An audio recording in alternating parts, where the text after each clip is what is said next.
नमो नमः प्रिय विद्यार्थियों।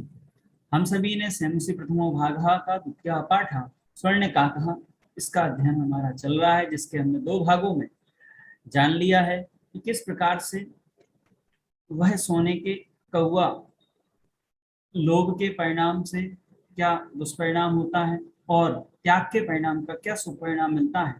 इस पाठ की विषय वस्तु में हमने दो भागों में जाना था। आज हम सभी उसी विषय वस्तु के उसके अभ्यास प्रश्नों का लाभ यहाँ से तीसरे और चौथे भाग के माध्यम से लेंगे। तो आप सभी तैयार हो जाइए अपनी पेन कॉपी लेकर के, कि उसमें हम जानेंगे किस प्रकार से अभ्यास प्रश्नों को हमें तैयार करना है। तो सबसे पहले आपकी स्क्रीन पर आपको दिख रहे होंगे अभ्यास प्रश्न, ठीक है। तो अभ्यास प्रश्नों के बारे में हम समझेंगे, ठीक है। देखिए, तो यहाँ से पहला प्रश्न इस प्रकार से आपका है, एक पद में उत्तर इसके लिखना है आपको। तो पहला प्रश्न है आपके स्क्रीन पर, सभी विद्यार्थी ध्यानपूर्वक इनको देखिए और अपनी उत्तर पुस्तिका में लिखते जाइए। देखिए, एक बात यहाँ पर ध्यान देना है कि जो विषय वस्तु हमने पढ़ी है उसी विषय वस्तु को आधार बना करके आपके एनसीईआरटी की जो एमपी बोर्ड की पुस्तक चल रही है उसमें आपको जो अभ्यास प्रश्न दिए जा रहे हैं उनका यहाँ पर आपको उत्तर प्रश्नों का उत्तर दिया जा रहा है। तो पहला प्रश्न है माता काम आदिशत।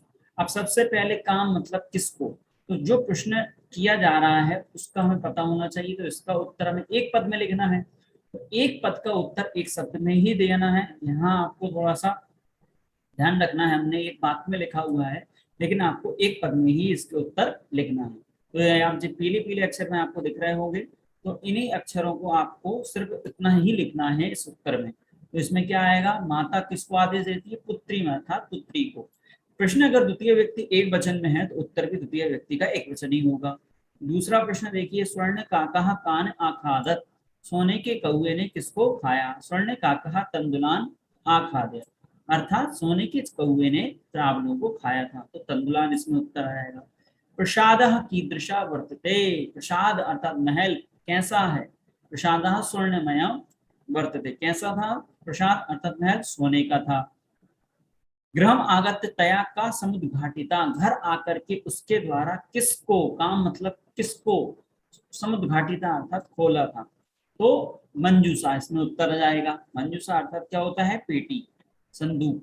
लोभाविष्टा बालिका की दृशीम मंजूषाम नयति। लोभाविष्टा जो बालिका थी लालची, उस बालिका ने कैसी पेटी को ग्रहण किया था, नयति अर्थात लिया था। तो बृहत्तमा, बृहत्तमा अर्थात बड़ी संदूक को उसने ग्रहण किया था। तो इस प्रकार से इसके पहले प्रश्न के हमने आके एक पद के उत्तर देखे। इसी के आगे हम इसके दूसरे भाग को देखेंगे।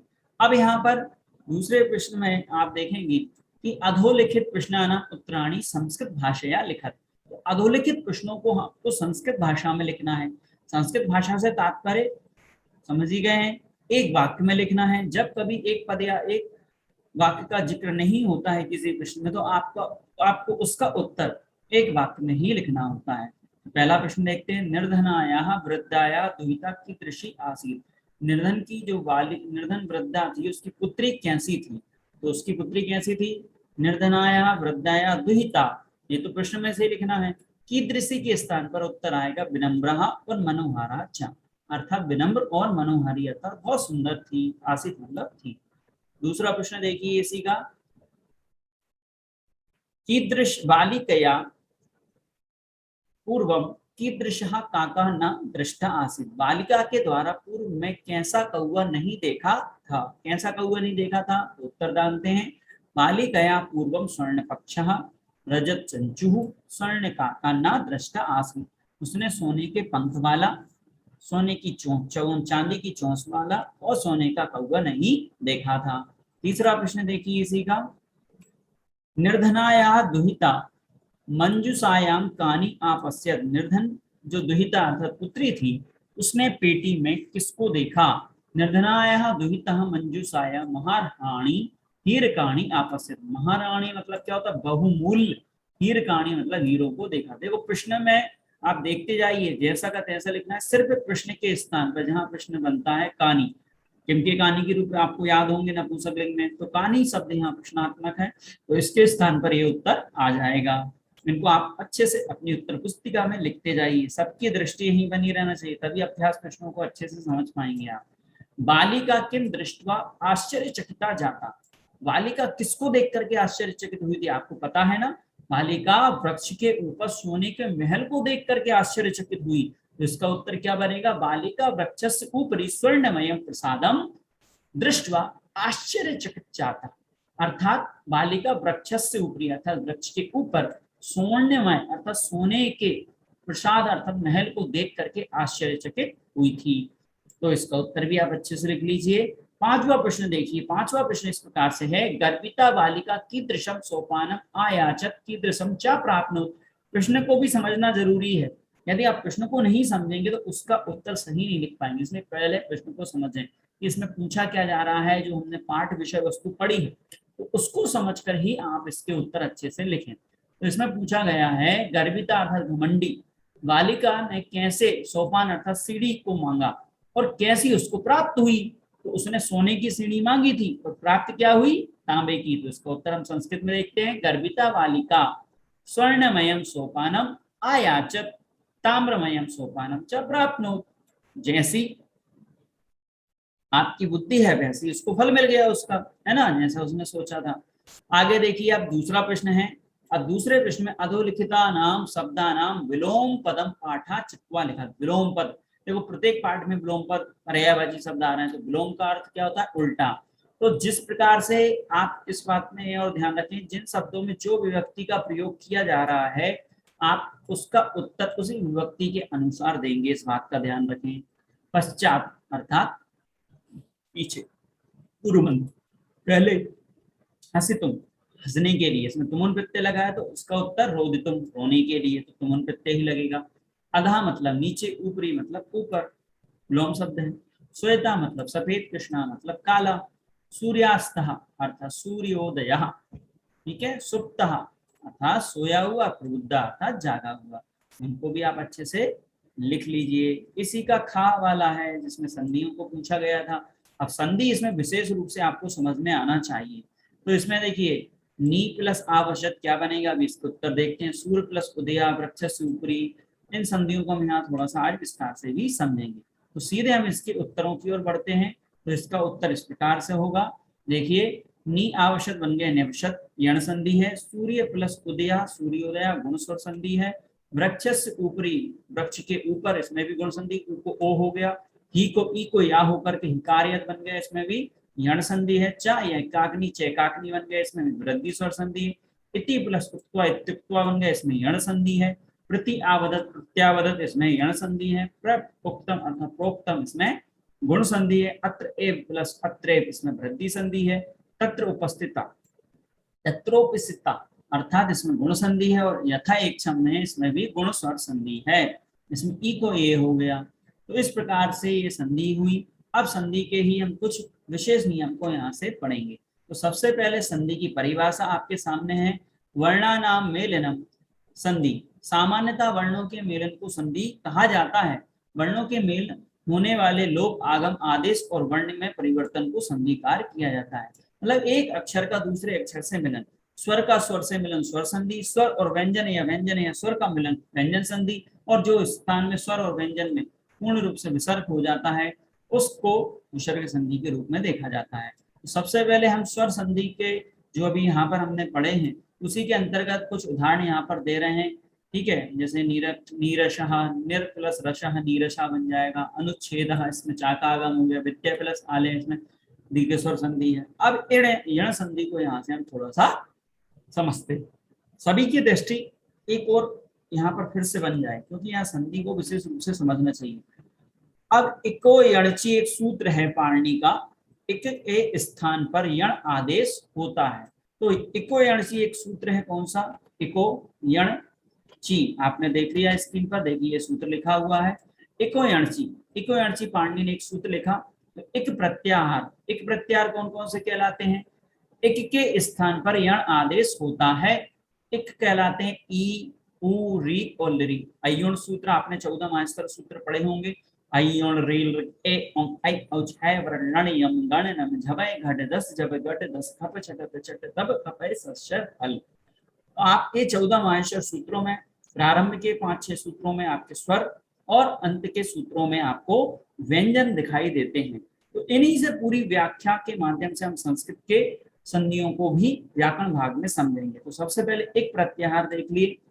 अब क्रम से इनको एक के स्थान पर यण आदेश होता है, ये यण संधि की परिभाषा। एक के स्थान पर यण आदेश होता है पीछे अच परे रहने पर। अच मतलब होता है स्वर, असंधि भी स्वर संधि को कहा जाता है। अच कहाँ से, अयुण से लेकर के अय्युस तक सारे स्वर जाते हैं 9, और यण कहलाते हैं हाय व्रट और लण, एक कहलाते हैं अयुण रीडृक, तो ये कहलाएंगे।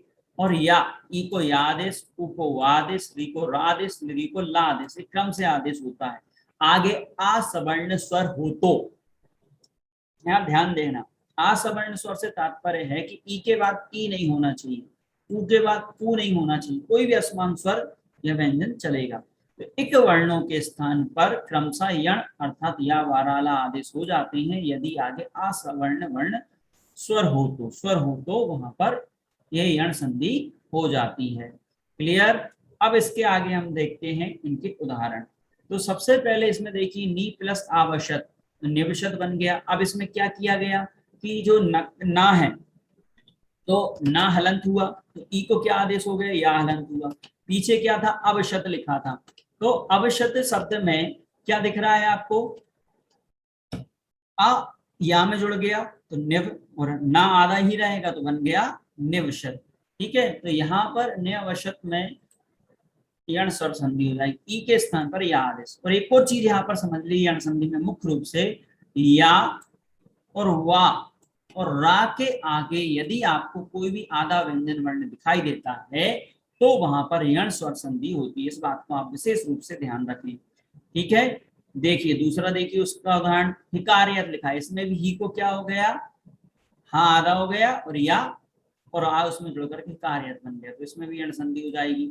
अब इसके अन्य उदाहरण देखिए इत्युक्त्वा, जो आपको भी आया था, तो इसमें भी क्या है ई और ई उ, तो ई को तो क्या हो गया, या आदेश हो गया। ठीक है, ई को क्या आदेश हो गया, या आदेश हो गया, और उ उसमें या में जुड़ गया तो बन गया इत्युक्त्वा, आधा रह गया, इत्युक्त्वा शब्द हो जाएगा। तो या के आगे यहाँ आधा व्यंजन वर्ण है, इसमें भी यण संधि।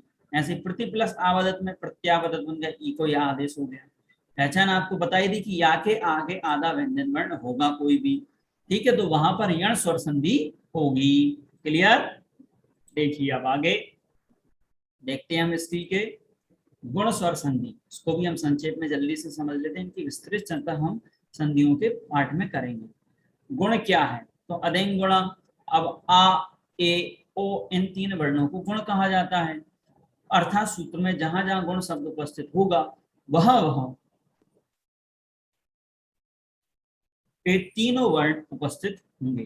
ठीक है, देखिए अब इसी के आगे हम चलते हैं। आद गुणा एक सूत्र है इसी का। आ वर्ण आ के आगे इक वर्णों के होने पर ई उरी लरी के होने पर गुण एक आदेश हो जाता है। अब देखो पूर्व पद का अंतिम अक्षर हमेशा गुण संधि में क्या होता है, ह्रस्व दीर्घ होता है। यण संधि में क्या हो रहा था, ये चारों पूर्व पद के अंतिम अक्षर थे, और गुण संधि में ये चारों पूर्व पद के अंतिम अक्षर है, और उत्तर पद में ये चारों मिलेंगे आपको, उत्तर पद का पहला अक्षर। इस चीज को समझना है। तो यहाँ पर पूर्व पद का जब आ है और उत्तर पद का पहला अक्षर ई है तो उसको क्या आदेश हो जाएगा, ए होगा। और उत्तर पद का पहला अक्षर उ है तो उसको ओ आदेश हो जाएगा। उत्तर पद का पहला अक्षर री है तो उसको अर आदेश होगा, और लिरी है तो अल आदेश होगा। देखिए इसी के आगे इनके उदाहरण को देखते हैं। जैसे सूर्य प्लस उदय आया, तो पूर्व पद का अंतिम अक्षर क्या है, यहाँ पर सूर्य का उत्तर पद का पूर्व पद का अंतिम अक्षर आ है, और उत्तर पद का पहला अक्षर क्या है, उ है। अब ये दोनों जब मिलेंगे तो दोनों मिलकर के क्या आदेश हो जाएगा, क्या आदेश होगा, ओ आदेश होगा। ठीक है, क्या आदेश हो जाएगा बच्चों, ओ आदेश हो जाएगा। तो जब ओ होगा तो जब इसको हम जोड़ेंगे तो सूर्य प्लस उदय बन जाएगा सूर्य उदय। ठीक है, इसी प्रकार देखिए वृक्ष ऊपरी, इसमें भी उ है, तो उ के बाद जब आ है तो उ को मिलकर के ओ हो जाएगा, इसमें गुण संधि। प्रा प्लस ओक्तम प्रोक्तम, इसमें भी गुण स्वर संधि हो जाएगी। इस प्रकार से हमें गुण संधि के रूप को भी अच्छे से समझना चाहिए। ठीक है बच्चों, और उदाहरण देख लीजिए, इसमें एक दो उदाहरण, तत्व प्लस उपस्था, तत्रोपस्थिता, गुण संधि, यथा इक्षम, यथा प्लस इक्षम, आ और ई मिलकर के ए हो गया। तो आ हट जाएगा दीर्घ, है ना, और एक ही मात्रा लगता है कि इतेक्षम बनेगा। इस प्रकार से एक चीज और, जब भी विच्छेद करें तो इसमें मूल शब्द का ज्ञान होना जरूरी है कि शुद्ध लिख रहे हैं क्या नहीं लिख रहे हैं, इस चीज का बोध भी आपको अच्छी तरीके से होना चाहिए। तो इस प्रकार से हम सभी ने यहाँ पर कुछ अभ्यास प्रश्नों का अध्ययन यहाँ से किया है। इसके आगे के अभ्यास प्रश्नों को अगली वीडियो में हम देखेंगे। तब तक के लिए विद्यार्थियों धन्यवाद।